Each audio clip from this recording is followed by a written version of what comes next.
ইউনূস সরকার যদি সেটা করতে ব্যর্থ হয়, ইউনূস সরকারের পরিণাম শেখ হাসিনার চেয়ে ভিন্ন কিছু হবে না।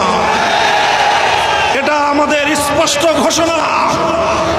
খবরদার, হুঁশিয়ার করে দিয়ে বলতে চাই, ইসলামের বিপক্ষে অবস্থান নিলে বাংলাদেশের ক্ষমতার মস্তদে একদিনও টিকতে পারবেন না। হে ভারতের মুসলমান সমাজ, বাংলার মুসলমানরা তোমাদের সঙ্গে আছে। ভারত জুড়ে তোমরা নরেন্দ্র মোদীর বিরুদ্ধে দুর্বার আন্দোলন করে তোলো। প্রয়োজনে আমরা দিল্লি অভিমুখে লং মার্চ করব।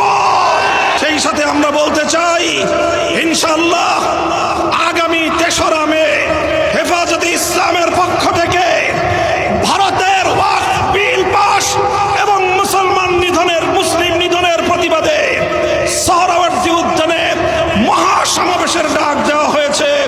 বাংলাদেশ খেলাফত মজলিস হেফাজতে ইসলাম বাংলাদেশের সেই মহাসমাবেশের সাথে সম্পূর্ণ একাত্মতা পোষণ করে মহাসমাবেশ বাস্তবায়ন করার জন্য নেতা কর্মীদেরকে রাজপথে নেমে আসার উদাত্ত আহ্বান জানাচ্ছে।